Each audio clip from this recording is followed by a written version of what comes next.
Bem, a gente continua na extração do cobre, tá?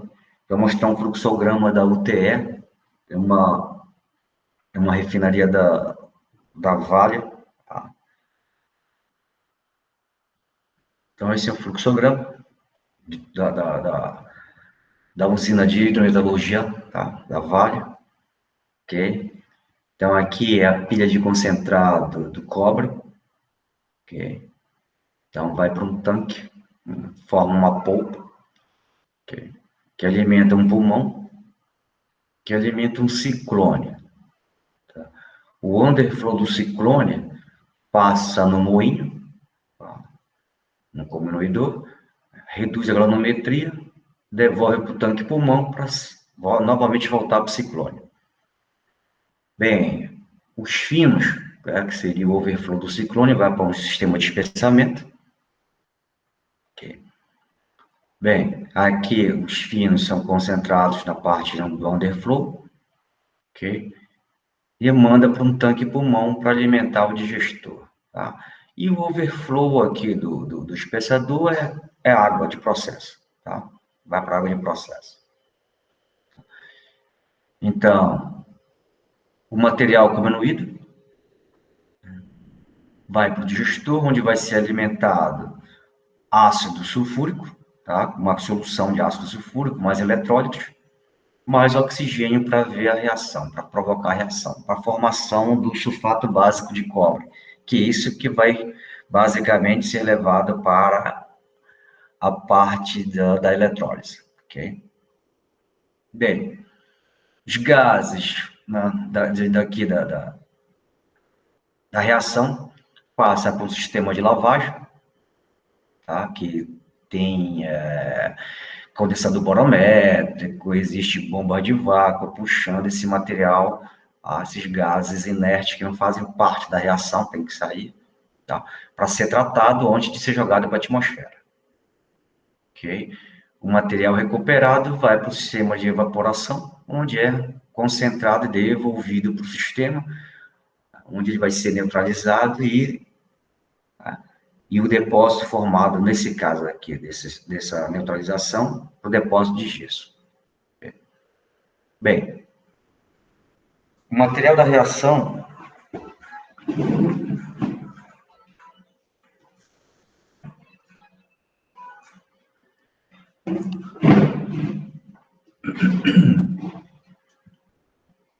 né? Então, o produto da digestão é bombeado para um tanque, tá? Onde esse tanque ele vai fazer com que né, o, a pressão diminua para poder ser bombeado, ok? Aqui reduz também a temperatura, ok? Então, gases liberados aqui vai para o sistema de lavagem de gases para antes de ser jogada para a atmosfera. Esse tanque pulmão alimenta um espessador, tá? Bem, o underflow do espessador é a parte grossa, tá? Então, ele já não reagiu, basicamente é inerte, tá? Então, é um resíduo. Ele passa para um sistema de filtração, tá? Onde é lavado, tá? Com solução, para retirar parte de... reaproveitar, tá? Reaproveitar, retirar eletrólito, recuperar o ácido, ok? Bem, e agora o material rejeito vai para um sistema de lavagem, tá? Tem um tanque pulmão que vai alimentar a parte de flotação, tá? A ideia é retirar o máximo de sulfato básico, tá? Que ainda poderá estar contido aqui nesse rejeito, tá? Alimenta o pulmão manda para um espessador, basicamente para o primeiro estágio de lavagem, tá? O overflow do espessador vai para um tanque pulmão, que vai para o sistema de classificação, e ele vai para... o rejeito vai para ser neutralizado, e o produto vai ser classificado e enviado para as células eletrolíticas, tá? O underflow é o grosso, tá? Ele vai para o primeiro sistema de lavagem, tá? Então, aqui é a lavagem contra a corrente. Tá? Então, ele vem, já está recebendo o material de lavagem. Tá? A ideia é retirar o máximo de sulfato básico de cobre, tá? Do resíduo. Então, vai para o primeiro, segundo, terceiro, quarto estágio de lavagem, tá sempre lavando em contracorrente, ok? E o underflow dele agora, tá? Basicamente isento, né? Lógico que tem perda, mas né? Tem menos perdas, e ele vai para o sistema de uma bacia de decantação, tá? Então, ele vai para um depósito, uma lagoa de rejeito, tá? Bem, o overflow aqui desses primeiros do espessador, logo na saída do sistema de flotação, ele alimenta o tanque pulmão, tá? O tanque pulmão manda para o primeiro estágio, né, de separação, que agora a ideia é separar o material. Ele manda para um outro sistema de classificação, tá? Que recebe uma solução do quarto SX, sistema de separação. Okay? Bem, o resíduo dele, né, vai para um sistema de neutralização, adicionado cal, manda para um sistema de espessamento, tá? O que passou retorna para o espessador, tá? E o overflow dele vai para o segundo estágio aqui de classificação, tá? Porque é produto, recuperação de material, tá? De sulfato básico de cobre. O material que passou, tá? Então ele vai para um sistema de neutralização, onde é adicionado calcário, cal, né? Tá? Um sistema de espessador, passa num filtro, a torta vai para um depósito de gesso, ok? E o fluido, né, que passou, ele retorna para o sistema de espessamento. O overflow do espessador, ele tem dois caminhos. Ele vai para um tanque, tá? Pulmão, para alimentar a digestão, e também vem para o esse sistema aqui de classificação. A ideia é neutralizar esse excedente, tá? Passar no sistema de filtro, passa no espessador, aqui tem um homogeneizador, na verdade um misturador, tá? Então vem ácido, adicionado cal, né, para neutralizar o ácido, ok? Vai para o sistema de espessamento, passa nos filtros e a torta vai para um depósito de rejeito, ok? O overflow seria do filtro, retorna para o espessador, e o overflow do espessador, né, vai alimentar aqui o primeiro, vai se juntar, tá, com essa solução de ácido sulfúrico, para um tanque pulmão que vai entrar no digestor, ok? Esse produto da classificação, ele vai para esse sistema de separação, tal W, que classifica e manda para os S, ok? Bem, aí vai alimentar o sistema de classificação, ok? Então, minha solução pobre é devolvida para o S, separa do S, para diluir. A purga é devolvida para a separação W, tá? Para alimentar o sistema S. E o que passou o produto, esse produto vai para células eletrolíticas, tá? Para formar as placas de cobre. Ok? Então, ele é um pouco mais complexo do que a fabricação de cimento. Tá? Então, estocagem e manuseio.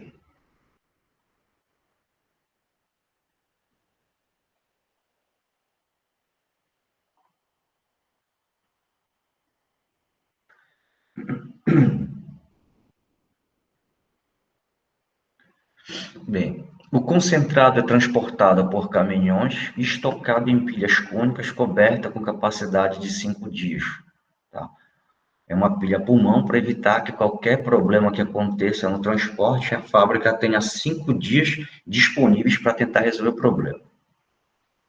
O concentrado é retomado por carregadeira para uma moega com capacidade de 6 horas de alimentado a um tanque de repolpagem. O processo inteiro é realizado via úmida. Tá? Bem, aqui seria a pilha cônica do concentrado. Tá? Dessa forma, então, quando a água cai, né, ele escoa pela parte, pela periferia da pilha, e no centro, em função da altura da pilha, ela fica sempre bastante quente, né?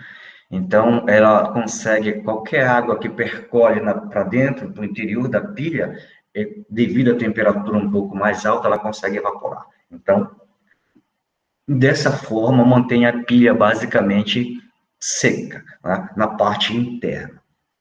Essa parte externa não, mas essa parte externa está em contato com ar, raios solares, então ela consegue evaporar qualquer água que tenha, porventura, percolado, esteja aqui na periferia da pilha.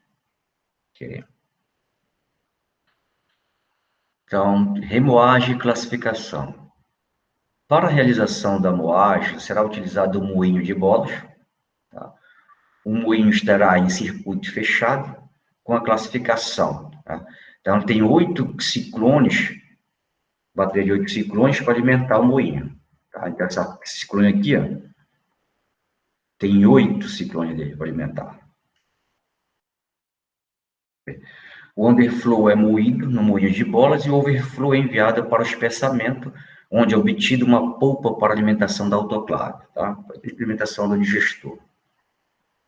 Então, oxidação sob pressão. Então, a polpa de concentrado remoída é estocada em um tanque pulmão. Esta é bombeada para o digestor, onde é misturada com uma solução ácida, pré-aquecida, de ácido clorídrico e ácido sulfúrico. Na autoclave, o concentrado é oxidado na presença de oxigênio, a pressão total de 1,38 megapascal e temperatura de operação de 150 graus Celsius. O processo de oxidação converte os minerais sulfetados de cobre com a bornita e a calcopirita em sulfato básico de cobre. Tá? Então, são 2 reações. Na verdade, são 3 reações que acontecem, 2 com calcopirita e uma com bornita. A ideia toda é formar esse sulfato básico de cobre, que agora a gente consegue, ele é mais solúvel em água, então a gente consegue separar.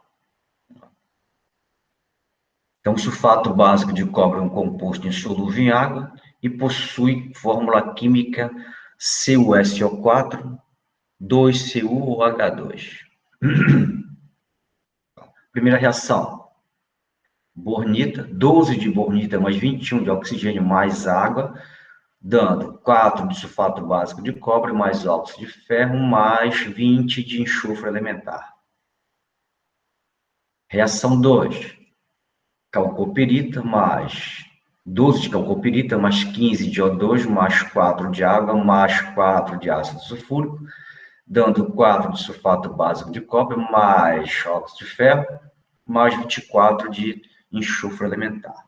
E a terceira reação é a bornita, 12 de bornita, mais 39 de oxigênio, mais 20 de água, mais 20 de ácido sulfúrico, dando 20 de sulfato básico de cobre, mais 6 de óxido de ferro, mais 48 de enxofre elementar. Tá? Então, a descarga da autoclave é despressurizada e a polpa é, então, bombeada para a área de espessamento e filtragem. Os gases de exaustão da autoclave e os vapores formados na descompressão são combinados e tratados antes de ser descartados para a atmosfera. Tá? Sistema de lavagem de gases. Okay? Então, ali para o tanque-pulmão.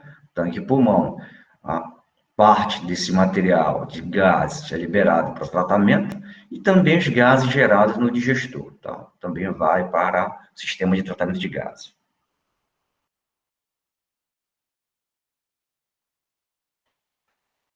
Espessamento e filtragem da oxidação sob pressão.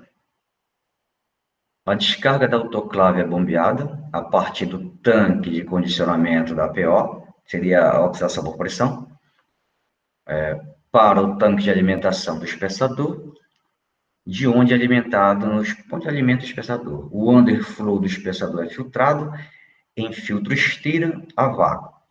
A torta do filtrado é lavada com primeiro PSL, solução rica em cobre, ou sulfato de cobre, para remoção de sais de cloreto em 2 estágios em contracorrente. Então, é aqui no filtrado. Tá? Esse filtro aqui, ele está fazendo essa retirada do material. Tá?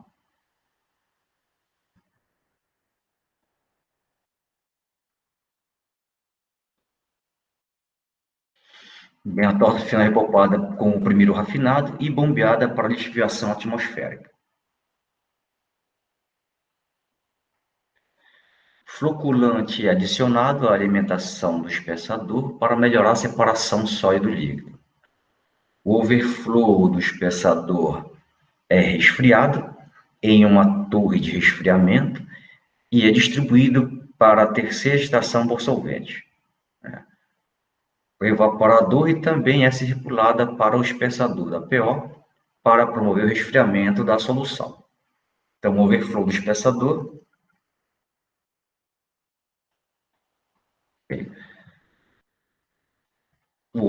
espessador, vai para o terceiro, né, processo de separação. Tá? Ok? Então, está aqui o sistema de separação. Ok?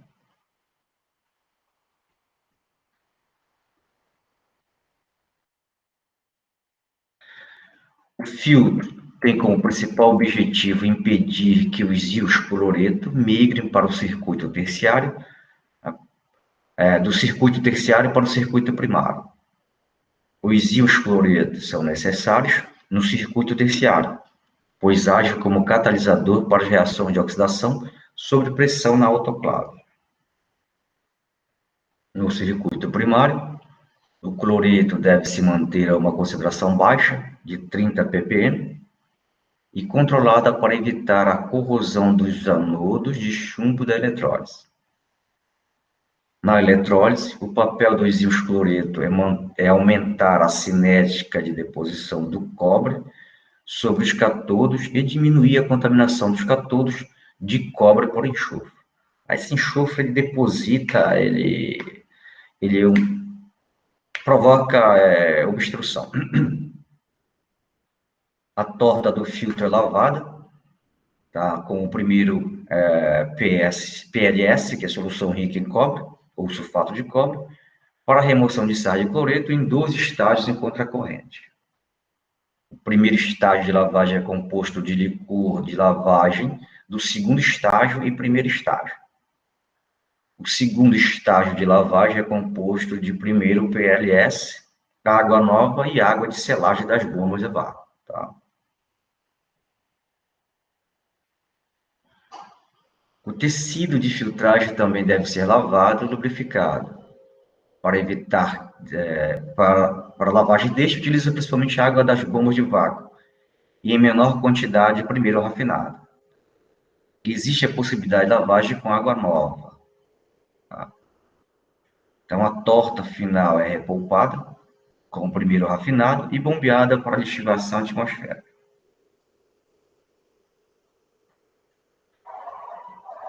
Evaporador.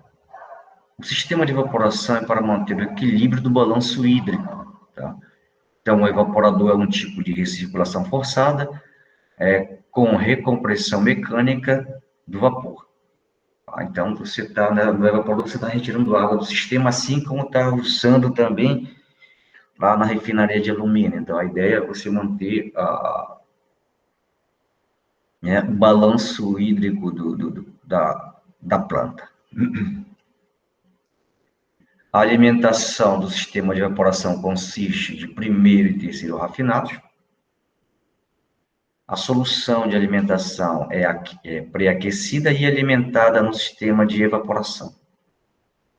A solução concentrada, produto do evaporador, é resfriada e enviada para a área de oxidação sob pressão, onde será alimentada a autoclave. Então,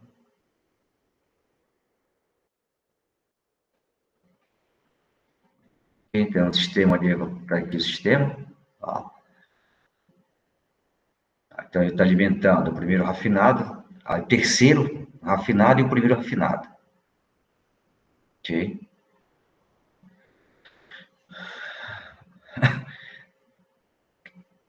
Então, o primeiro rafinado está aqui, alimentando o evaporador. E o terceiro rafinado também. Tá? Então, parte desse material é enviado para o sistema, para o digestor, e outra parte ele vai ser neutralizado, tá? Neutralizado, com a ideia de retirar o excedente da planta. Tá?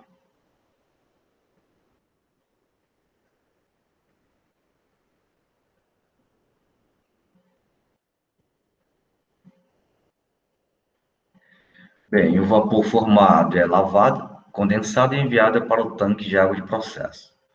Os gases não condensáveis são descartados para a atmosfera. A alimentação do evaporador é constituída de uma mistura do overflow do espessador da oxidação sob pressão, do terceiro rafinado e do primeiro rafinado da extração por solvente.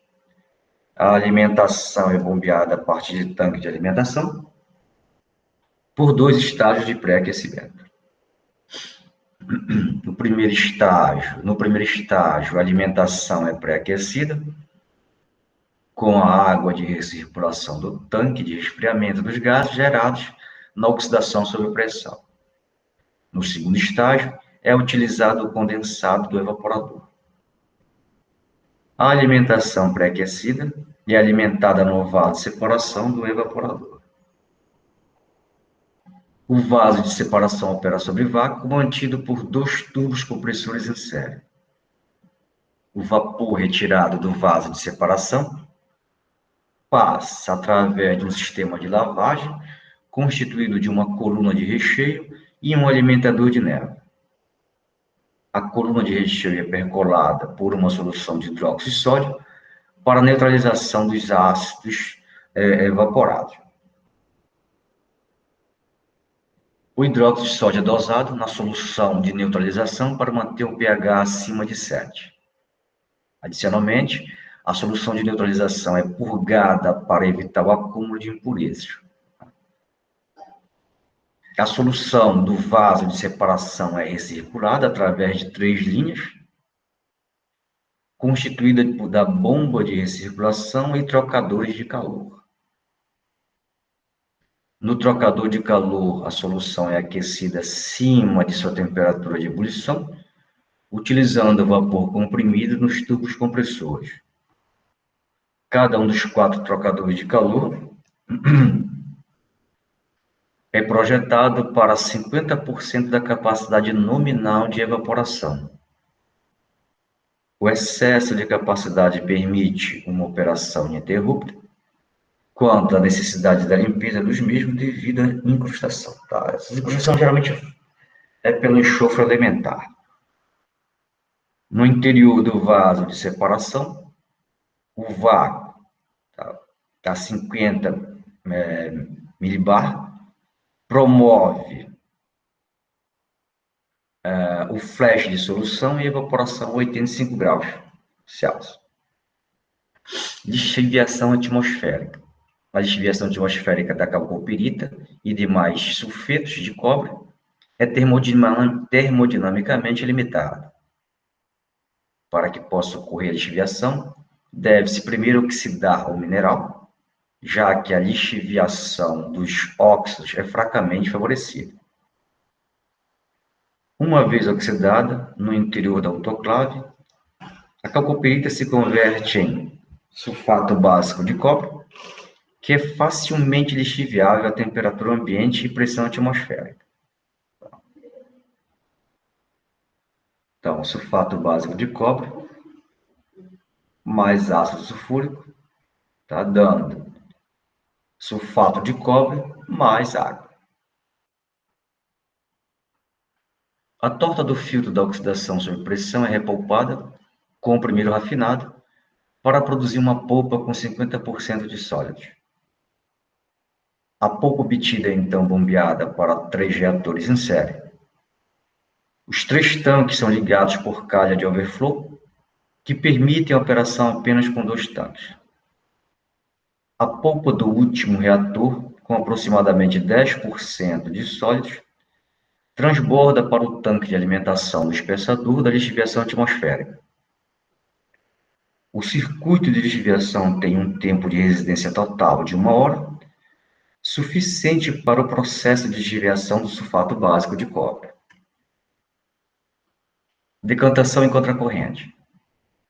Com a finalidade de minimizar as perdas de cobre, o resíduo da lixiviação atmosférica é lavado em um circuito de lavagem contracorrente composto de 4 espessadores.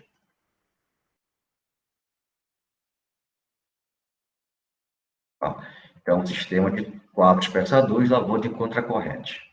Cada um com o seu tanque pulmão, tá? Para manter o sistema operando.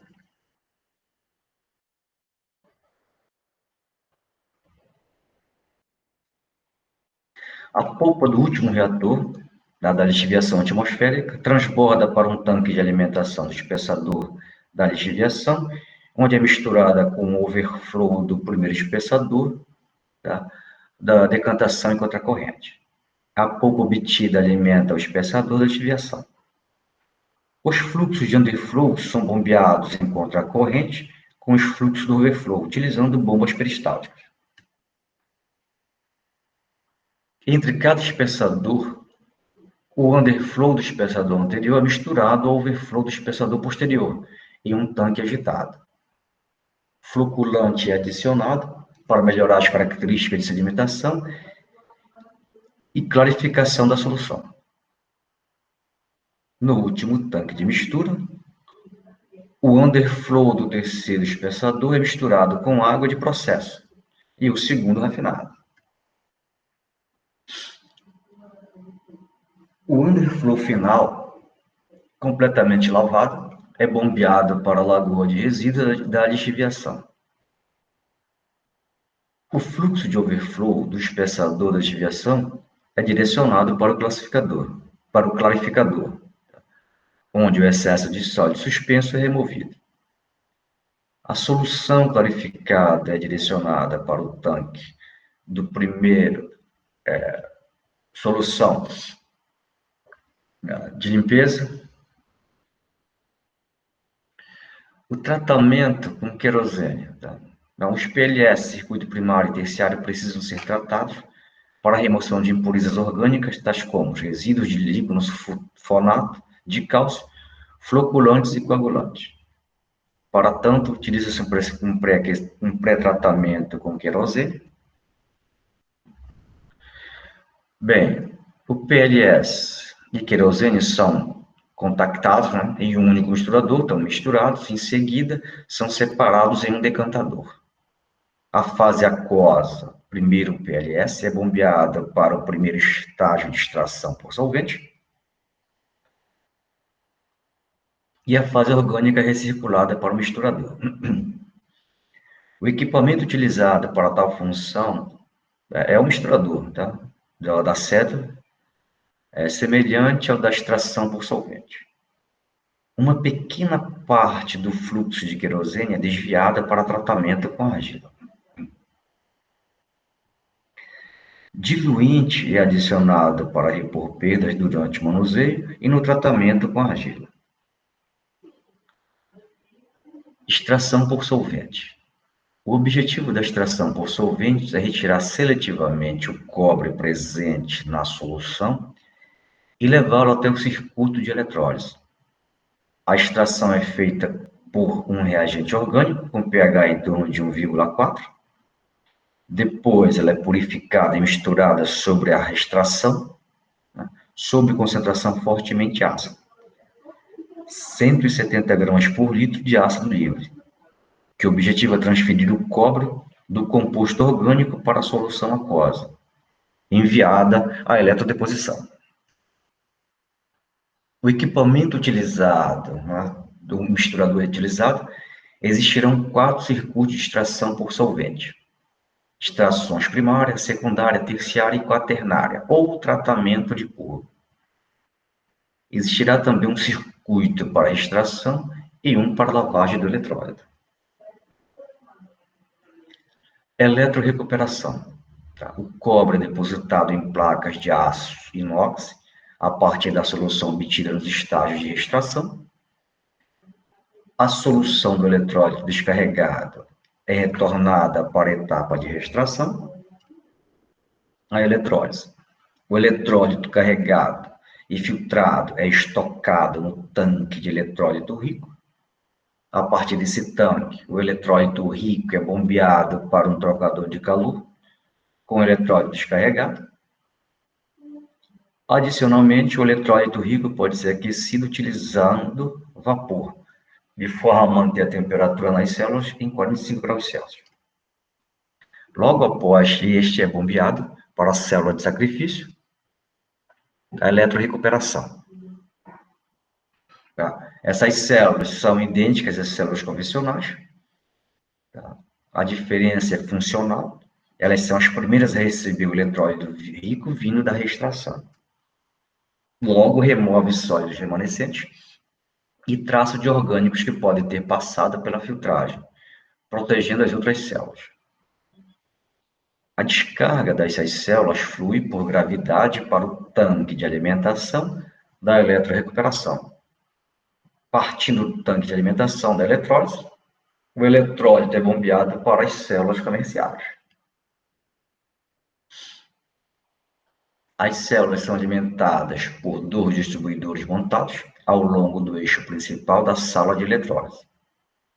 A descarga de cada célula flui por gravidade para cada um dos distribuidores de retorno. Os distribuidores descarregam o eletrólito por gravidade do tanque de eletrólise descarregado ou pobre. Bem, uma parte do fluxo de descarga das células comerciais, equivalente ao fluxo do eletrólito rico, é bombeado para o circuito de reextração. O eletrólito pobre é resfriado no trocador de calor eletrólito pobre e eletrólito rico, para atingir aproximadamente 45 graus Celsius. De forma a controlar o nível de impurezas do circuito de eletrorecuperação, uma pequena parte do eletrólito pobre é purgada. O fluxo purgado é utilizado para a recuperação da água de lavagem do circuito de lavagem e o excesso, se houver, é direcionado para a lixiviação atmosférica como fonte de ácido. Oxidação sob pressão. Na oxidação sob pressão, existem alguns fatores que devem ser bem controlados no processo. Tá? Quais são? A vazão de oxigênio é uma das variáveis cruciais para o controle do processo. Quanto maior for a pressão parcial de oxigênio, maior será a taxa de oxidação do mineral. É importante frisar que a energia de ativação para a ocorrência das reações de oxidação é fornecida pelo calor de reação das reações de oxidação anteriores, ou seja, as reações são exotérmicas. Apenas no início do processo é injetada determinada quantidade de vapor, a 150 graus Celsius, proveniente da caldeira. Um superacrescimento do processo poderia ser controlado com alimentação de ácido nos compartimentos da autoclave, o que forneceria água de solução ácida para a absorção do calor em excesso. Uma medida de contenção final seria o corte da alimentação da autoclave ou corte de alimentação de oxigênio. O teor de pirita, né, no concentrado é fator importante para o processo. A pirita, quando oxidada, gera ácido sulfúrico, que lixivia o sulfato básico de cobre dentro da autoclave. O aumento no teor da pirita da alimentação ocasiona um aumento na temperatura da autoclave, o que faz com que seja automaticamente alimentada a solução ácida do processo. Logo, O aumento do teor de pirita pode ser identificado, por exemplo, pelo aumento da demanda de alimentação ácida para resfriamento, ou aumento de concentração de cobre presente em solução, né, na descarga da autoclave. Então, reação: pirita mais oxigênio mais água dando ácido sulfúrico mais sulfato de ferroso. Outra reação: ácido sulfúrico mais sulfato básico de cobre, dando sulfato de cobre mais água. O enxofre é um componente deletério ao processo de oxidação sob pressão. Sob as condições operacionais da autoclave, o enxofre com ponto de fusão de 112 graus Celsius se apresenta na forma de enxofre líquido. Acima de 160 graus Celsius, o enxofre toma a forma de um composto extremamente viscoso, chamado de enxofre polimérico. Este composto pode prejudicar muito o processo. Como medida de prevenção contra incrustações, é alimentado o lignosulfonato de cálcio, um reagente que aumenta a fluidez do enxofre e facilita seu escoamento, evitando incrustações e redução da taxa de oxidação da copirita.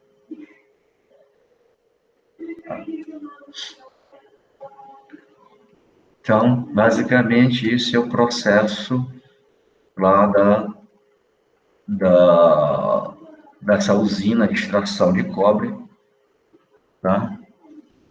Lá em Carajás. Ela está funcionando, não está no máximo dela, mas está funcionando. Ok? Alguém tem alguma dúvida?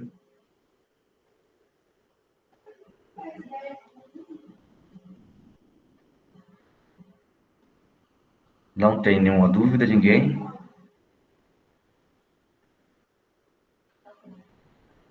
Bem, então se ninguém tem uma dúvida, eu vou passar um videozinho para a gente verificar como é que se comporta, tá?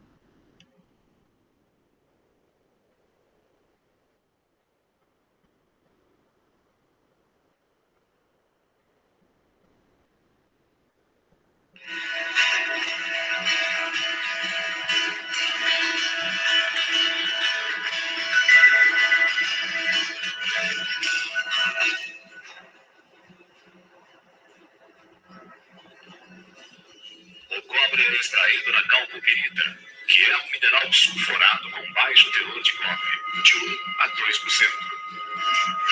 Para atingir a pureza próxima a 100%, é preciso que o mineral seja concentrado, fundido e refinado. Após moído, o mineral é submetido à flotação.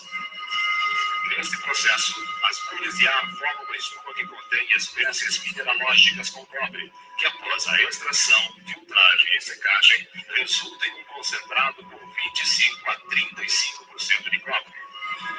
Este material é submetido a um processo exotérmico chamado musculação, formando um novo concentrado denominado mate, com 60% de cobre. Por insuflamento de oxigênio, através de oxidação, se separa o cobre do enxofre e do ferro, resultando em cobre metálico bruto com 99% de concentração. Na última etapa de purificação, o cobre bruto se funde para formar placas que se tornarão anodos no processo de eletrólise.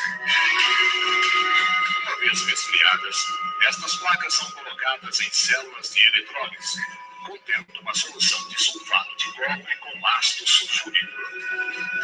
São intercaladas por finas chapas de cobre eletrolítico, ou aço inoxidável, denominadas chapas de partida.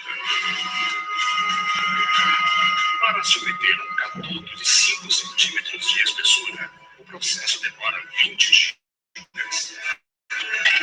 Durante a eletrólise, os elétrons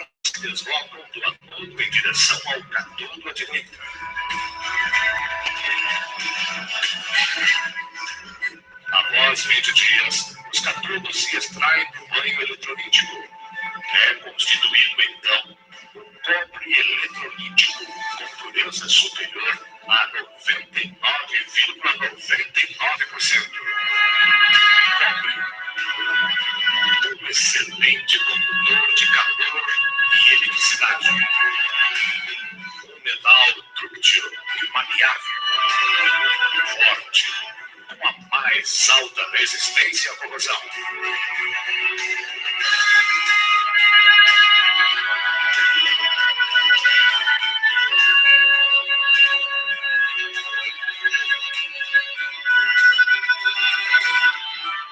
Bactericida. Sua propriedade oligodinâmica impede a proliferação e frequentemente a formação de colônias de bactérias. Pode ser forjado, extrudado, laminado ou moldado em qualquer forma ou formato. A promoção do cobre e migas de cobre e de sua correta e eficiente aplicação na engenharia, arquitetura, tubulações, telecomunicações, transportes e sistemas elétricos e eletrônicos. São os objetivos do Instituto Brasileiro do Cobre, Procobre.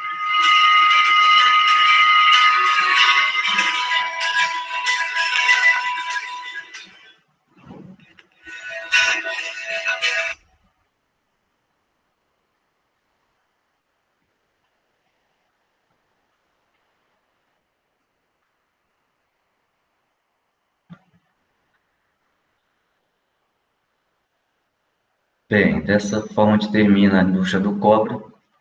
Tá? Então, na sexta-feira, a gente tem um encontro para fazer o nosso segundo trabalho.